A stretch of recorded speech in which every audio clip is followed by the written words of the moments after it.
I arrived at Cedar and Pine at exactly 7 p.m., the same time I had confirmed 2 weeks ago. That evening was cold, with wind sweeping through the narrow streets of Charleston. I stepped out of my car, my silver gray dress fluttering as I held 2 carefully wrapped gifts from my mom and my sister.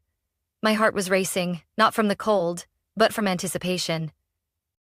I had waited for this family gathering for 3 months.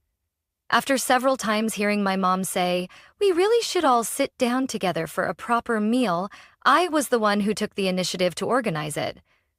I picked the venue, paid a deposit of $980, and sent out customized menus to each person. Mom said she liked baked cod, so I added a special portion just for her. My sister Harper had recently gone vegetarian, so I made sure the restaurant prepared a separate meal for her too. I planned every detail to make sure no one had a reason to complain. But that evening, the parking lot was empty. No red Jeep that belonged to Mom, no old Honda that Harper usually drove. No laughter, no noise, no children running around. Just the flickering neon sign of the restaurant, shivering under the dark sky. Still, I walked in, holding on to a faint hope that maybe everyone was already inside, waiting in the private room. "Excuse me, I'm Lucy Carter," I told the hostess, my voice slightly trembling. "I reserved a private dining room for my family under the name Carter at 7 p.m. She looked up, paused, then quickly scanned the list on her screen. "Oh, right. The Carter family. But they came in yesterday." I froze. "Yesterday?" "Yes," she said, surprised by my reaction.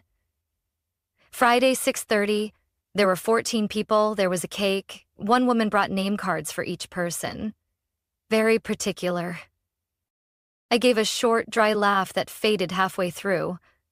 "No, you must be mistaken. I booked for today, Saturday." She frowned and silently scrolled through the booking log. "No, the room was used last night. Would you like to call someone to confirm?" I didn't respond. I was already pulling out my phone. Mom picked up after the third ring. "Hi, sweetheart, what's going on?" Her voice was light, like nothing had happened. I swallowed hard. "Where are you?" A brief pause, then she gave that soft chuckle I knew all too well, the one she always used right before saying something she knew would hurt, but pretended was harmless. "Oh, the dinner was last night, honey. We thought you were busy, so everyone just went ahead without you. But don't worry, I brought you some extra baked cod. I can swing by tomorrow if you'd like." I gripped the phone tighter. "The dinner was yesterday?" I texted clearly. "Maybe you got mixed up." "It was great, though. There was cake, and even games. Everyone asked why you weren't there." I didn't respond, didn't say goodbye. I just ended the call. No one called back. Not Mom, not Harper, not Uncle Mark. No one. I stared blankly at my phone screen, where Mom's message from 2 weeks ago still glowed. "Saturday, 7 p.m., Cedar and Pine. The whole family can't wait to see you." It was still there. Saturday, no mistake. I walked back to my car, shut the door, and sat there for a long time. My hands were trembling. I couldn't tell if it was from the cold, the anger, or the wave of rejection flooding my chest. They had come, they had eaten, they had laughed, and I, the one who paid for everything, was left behind like an afterthought. I didn't drive home right away. I went straight to Folly Beach, parked facing the ocean, and sat in silence for nearly 2 hours, watching the waves crash like they could wash away the sting in my chest. I should have been surprised, but honestly, I wasn't. Being the afterthought wasn't new to me. Growing up, I was always the low-maintenance one in the family. Mom used to joke with the neighbors, "Lucy's so independent, I don't have to worry about her like I do Harper." It sounded like praise, but over time I realized independent was code for, "You don't need love, so we won't give it." Harper, 3 years younger than me, had dropped out of 3 college programs. Each time, Mom consoled her with teary hugs and comforting words like the world had wronged her. Me? After graduating with a full scholarship and landing a job at a design firm in Atlanta? Got one text. Glad you're finally doing something useful. But what happened afterward made me feel less like a daughter and more like a walking wallet. When Harper dropped out for the third time, Mom called me one late afternoon. Lucy, she's really lost. I think she just needs a fresh start. She's looking into cosmetology school. Could you help with the tuition? Just a few thousand. Think of it as investing in your sister's future. I hesitated. But I transferred the money anyway. A few months later, another emergency. Harper couldn't afford the security deposit on a new apartment in Savannah. Mom called again. You're her sister. Help her out a little, will you? It's just temporary. She'll pay you back when things settle. Come on, we're family. Don't be so transactional. I wired $1,200. That temporary lasted nearly a year. Then came the dental procedure. Harper needed orthodontic work. Claimed it was affecting her job prospects. Again, I got the call. I remember it clearly. I had just received my first bonus of the year. I had planned to finally book a trip to Seattle, a place I'd dreamed of visiting since college. That ticket was never bought. Instead, Harper got her new smile, and I got a dry "thank you" text. Thanks, sis. Over time, I noticed something. Every time they called, it had something to do with money. Once, I tried to speak up. Harper called around midnight. Her boyfriend had dumped her. She had nowhere to go. I was in the middle of a high-stress project in New York, running on almost no sleep. I texted back, maybe try to figure it out on your own this time. Not even 30 minutes later, Mom called, her voice sharp with disappointment. Lucy, what kind of sister are you? Family means love, not keeping score. I sat frozen in front of my glowing laptop screen, wondering when anyone would realize I wasn't a built-in ATM with a family name. I remember one Mother's Day, I spent all my savings to throw a surprise party. Booked a restaurant, hired a private chef, ordered her favorite cake from that little bakery in North Market. Harper showed up late. No gift, no congratulations. But throughout the entire party, everyone kept bringing her up. She's going through a tough time and still managed to be here. And me? I stood off to the side, pouring drinks and smiling politely. When Mom finally called me over for a photo, she didn't even look up and said, Lucy, can you help me with the dishes? Let Harper rest. I used to think that was her way of loving me, but it turns out that was just how they operated. Propping me up as the support beam every time Harper collapsed. Every time I felt exhausted, every time I said I couldn't keep doing this, they always had the same response. If you keep score like that, it's not real family. Family? If being family means I always have to sacrifice unconditionally, then it's just a sweet-sounding noose tightening around my breath. I didn't realize that until the night at Cedar and Pine. They didn't forget me by accident. They deliberately excluded me from the dinner I paid for. And when I called to ask, they acted like I was the problem. I used to be the one who put up with it all. But that night, I started learning how to stand up. 3 weeks after that night at Cedar and Pine, I went back to Mom's house in Lexington for the weekend. Harper was having another episode. This time, she had just broken up with her boyfriend and claimed she was emotionally falling apart. Mom called late one evening, her voice cracking over the phone. Lucy, can you come home for a night? She hasn't eaten anything. I think only you can help her feel better. I wanted to say no, but I caved. That old guilt, do something to keep the family whole, still lingered in me like an inherited instinct. I drove down, bringing a few of Harper's favorite snacks. She was sprawled across the couch, curled in a blanket as usual. She didn't greet me, didn't look at me, just glanced at her phone. Mom was busy making soup in the kitchen, occasionally calling out, How is she? Is she feeling any better, Lucy? That night, I stayed in my old room. Everything was still the same.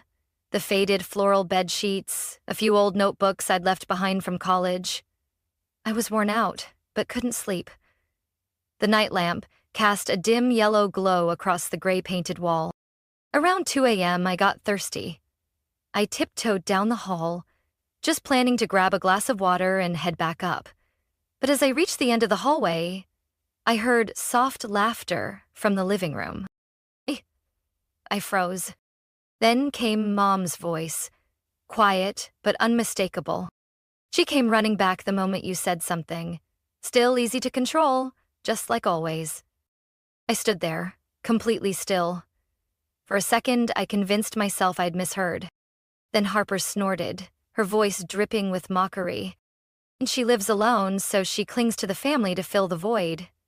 Say something harsh, and she's back in seconds. Mom sighed. I just feel bad. All these years, and she's still alone. She buries herself in work, never softens up. No wonder she's still single. Women who live like that, they get cold, honey. Harper laughed louder this time. I used to think if she disappeared, no one would notice until 3 months later. I don't remember how long I stood there. I just remember the chill of the hardwood floor creeping up through my bones. I turned away, silent, slow, careful not to make a sound. I didn't want them to know I'd heard. Back in my room, I sat motionless on the edge of the bed. The lamp's yellow light fell on my face like bitter residue. They weren't talking to strangers. They were talking about me. To each other. Clearly, without hesitation. Without shame. The next morning, Mom made pancakes like nothing happened. Harper showed up with light makeup and her hair loosely curled, looking refreshed. Mom set the plate on the table. Lucy, have something to eat, sweetheart. It's cold out. I made your favorite. I sat down without looking at either of them. I ate slowly. Each bite felt like swallowing something I didn't want to admit. Harper chatted casually about a new store opening downtown, where she was thinking of applying for a job. I said nothing. After breakfast, I did the dishes. They both disappeared upstairs. When I'd finished, I dried my hands and stood in front of the small mirror near the sink, staring straight into my own eyes. And I knew this wasn't the first time they had spoken about me behind my back. 3 days after that weekend in Lexington, I sent a message in the family group chat on Messenger. This Friday, 7 p.m., can everyone come to my place? I have something I need to say. It's serious. No one responded right away. The next morning, Mom reacted with a thumbs-up emoji. Harper read the message but didn't reply. My uncle, the one who only called when he needed to borrow money, sent a smiley face emoji. Not a single person asked, "What's going on, Lucy?" I spent all of Thursday preparing. On the dining table, I laid out 3 brown envelopes. Inside each one was a detailed record of everything I had spent on each of them over the past 6 years. Photocopies of receipts, bank transfers, confirmation texts, and screenshots of Harper promising to pay me back and never following through. I even printed a summary report, complete, organized, nothing left out. The total? Over $27,000. That evening, by 10 minutes to 7, I had coffee brewed and the living room chairs rearranged. At 7:10, Mom arrived, with Harper and Dad. Harper wore a gray hoodie, her curly hair loose around her shoulders, no makeup. Dad looked relaxed, like he was attending a casual church meeting, and Mom? She smiled like nothing had happened. Your place is always so tidy, she said, setting her purse on a chair. I didn't respond. I simply gestured for them to sit. Once all 3 were settled, I sat across from them and placed the envelopes on the table. This is a summary of everything I've paid for each of you over the past 6 years, I said calmly. Along with the invoice for the cedar and pine dinner. Mom blinked. Harper let out a scoffing laugh. You made itemized expense reports. Wow, impressive. I nodded. From now on, everything comes with a receipt. Dad leaned back and crossed his arms. What is this, Lucy? You want your money back now? I looked him straight in the eyes. No. I'm not asking for anything back. But starting today, every act of help will be transparent. Because kindness isn't a blank check, and if it's not respected, it won't be offered. Harper flipped through a few pages and laughed mockingly. $2,300 for cosmetology school? Seriously? I was like 20 years old. You still kept that? I nodded. Yes, because you promised to pay it back, and Mom said it was just an advance. Mom hesitated. Lucy, you're being too sensitive. We helped each other out of love. No one forced you. I clenched my fingers slightly. Love doesn't mean draining someone until they're empty. I opened the summary folder. I'm not bringing this up to collect a debt. I just need everyone to understand. My silence all these years wasn't acceptance. It was exhaustion. Dad sighed. Sounds like you've been reading too many therapy books. I didn't react. Instead, I pulled out a small notebook and flipped to the last page.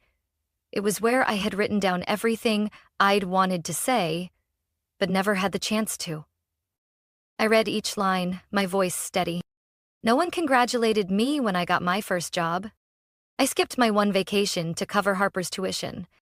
I was called cold behind my back because I didn't have a boyfriend. I was excluded from a dinner I paid for. I looked up, letting my gaze fall slowly on all three of them. My voice wasn't loud, but it cut like glass. For years, I kept quiet, thinking it would keep the peace. But all it did was teach you how easy I was to overlook. Harper leaned back, arms crossed, smirking. You talk like the whole world's out to get you. I looked her straight in the eye, took one deep breath. It's not the whole world, just the three people in this room. I paused. Then, each word landed sharp and deliberate. I'm not the victim. I'm just the only one who's been carrying everything, without anyone ever asking if I was okay. And starting today, that ends. I had planned to stop after that conversation, but something happened that made me realize setting boundaries wasn't enough. 3 days later, I got a call from the bank that stopped me cold. We're calling to verify a suspicious transaction on a credit card recently opened in your name. It was just used to purchase a tablet for $1,150 at a store in Savannah. I froze. I'm sorry, I haven't opened any new credit cards. The agent paused. The card was registered 3 weeks ago, with a billing address at 2424 Magnolia Drive. Is that your current address? I closed my eyes. That was my mom's house. I thanked them and hung up. A chill ran from the base of my neck down my spine. That night, I opened Instagram.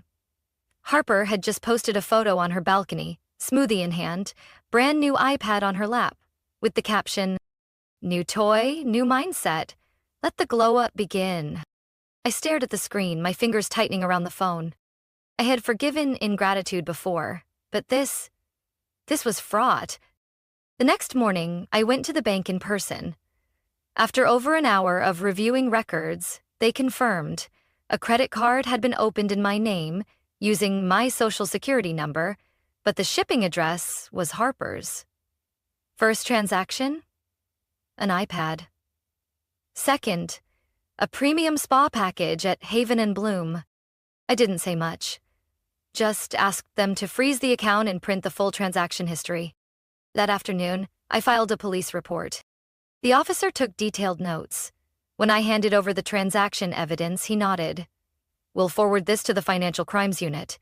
If you have any messages or photos that can link the use of your information to a specific person, please send those in. It was quiet for a moment. Then I pulled out my phone. A message from Harper popped up on the screen. Sis, I'm sorry. I used your info to sign up for that spa. Please don't be mad. I didn't know what else to do. I was overwhelmed. At the time, I hadn't responded, just read it and moved on. But now, that message became evidence. I took a screenshot and sent it to the police. 3 days later, I received a call from a detective named Reyes. Ms. Lucy Carter, we're investigating a financial fraud case involving a credit card opened under your name. We've gathered enough evidence to confirm unauthorized use of personal information. We'd like to ask whether you want to press charges. If necessary, we can go to the suspect's address for a direct statement. I sat still. In my head was the image of Harper, wrapped in a blanket on the couch, looking like a wounded child, saying no one understood her. I asked, "What happens if I don't press charges?"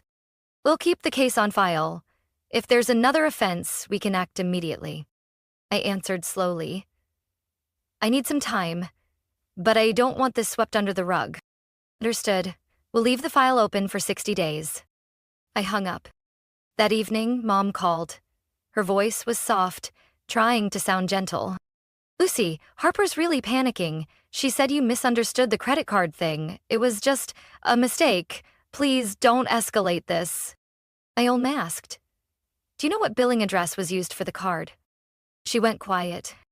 I let out a faint laugh. I don't need anyone to confess anymore. The truth is already in the system. 2 days after Detective Reyes's call, I received a voicemail from Mom. Her voice cracked, like she was trying to hold back tears.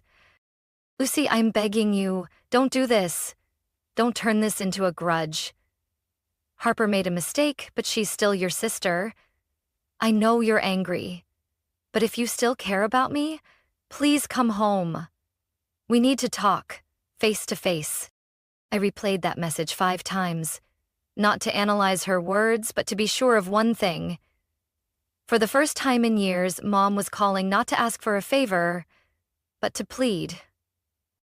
That afternoon, I drove back to Lexington.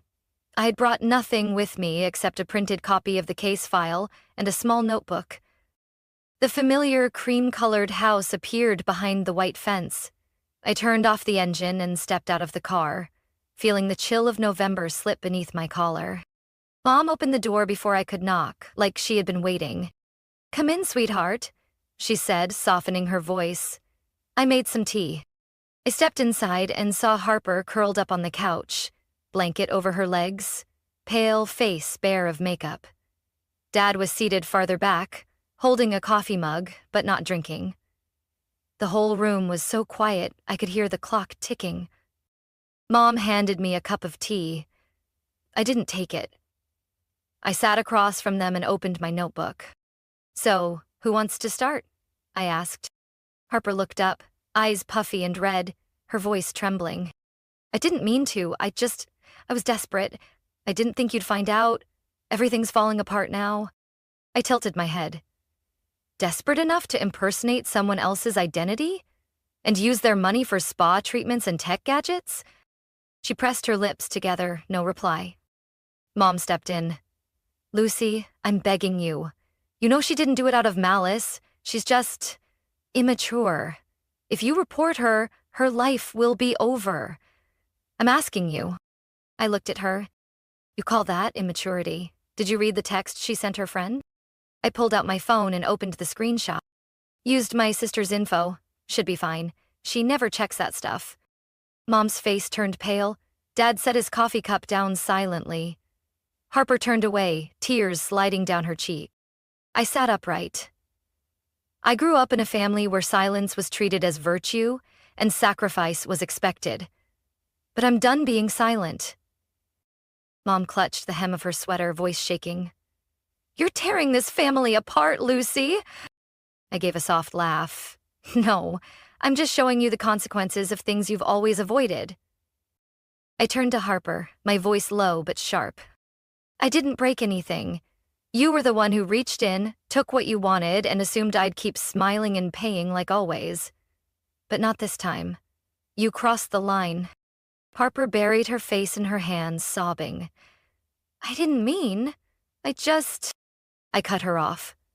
"Don't say you didn't mean to.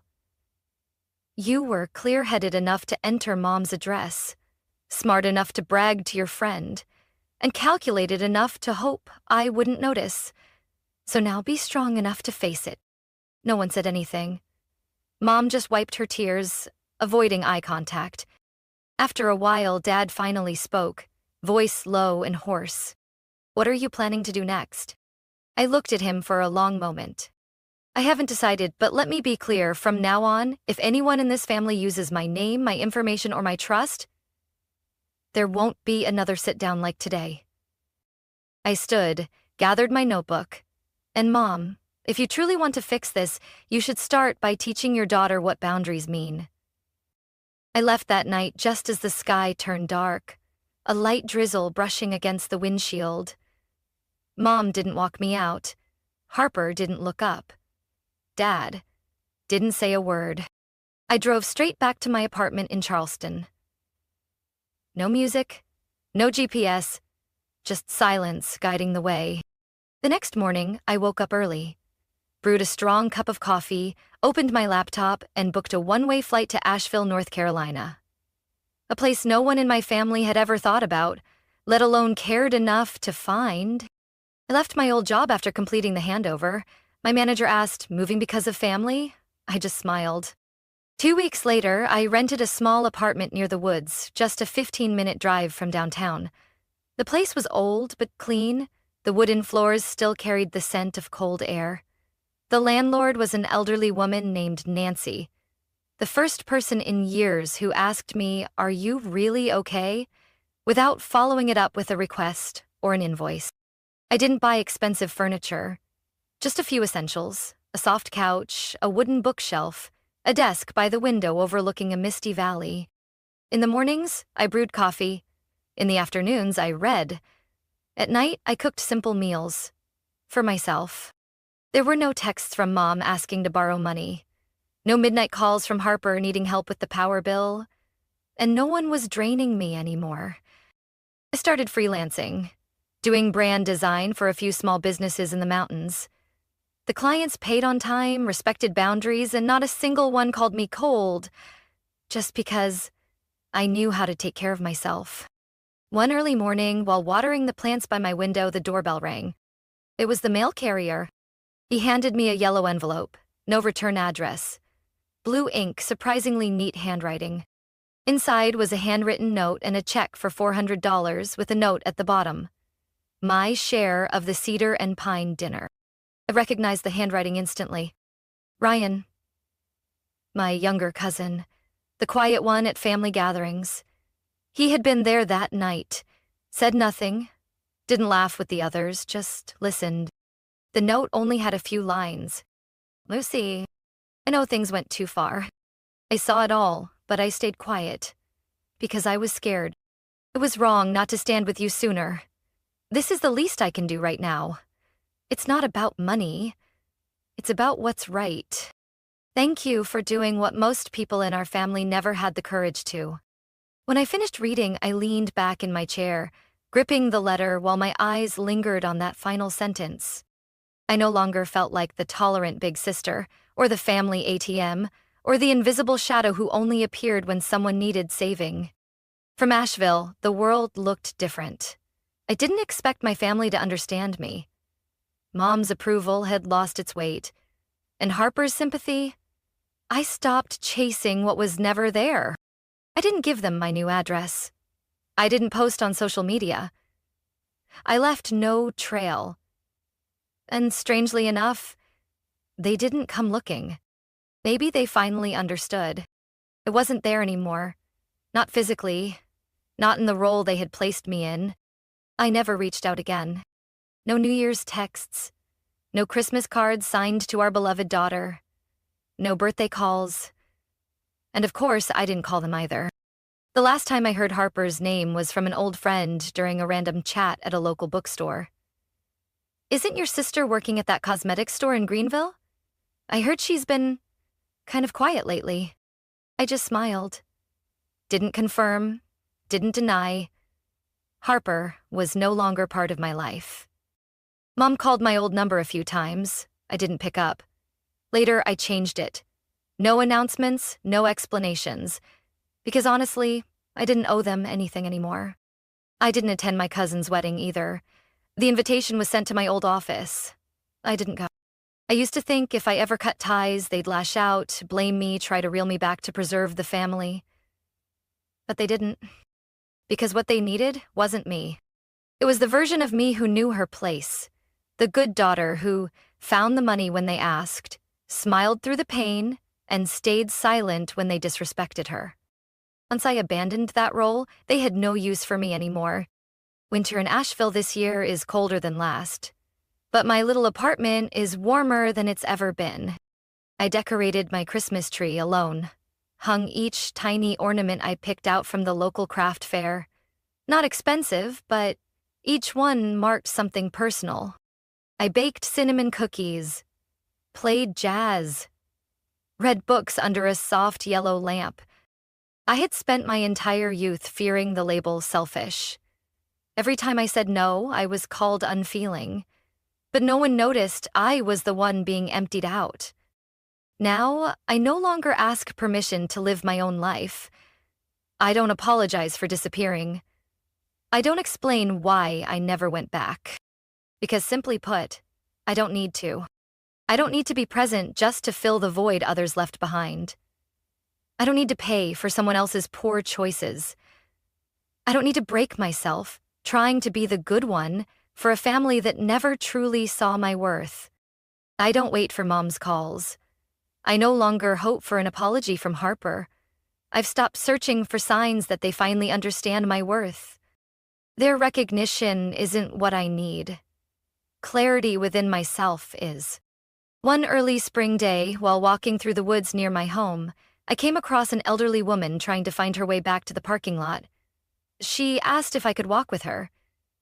Along the way, she asked, "Have you lived here long? You seem pretty at peace." I paused for a moment, then smiled. I just found peace, not long ago, and I plan to keep it for as long as I can. She nodded, her eyes warm and kind.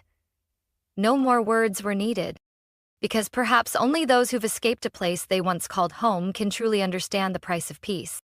And I paid that price. But what I got in return was a life that no longer belongs to anyone else. Not to my mother, not to Harper, not to a family that only remembered me when they needed something. Now that life, it's mine. Lucy's story is a sobering reminder that not every relationship labeled family is worth holding on to. Some ties exist only to exploit, not to love. Choosing to walk away isn't cruelty, it's courage. The courage to choose yourself, to live a life no longer ruled by guilt or misplaced duty.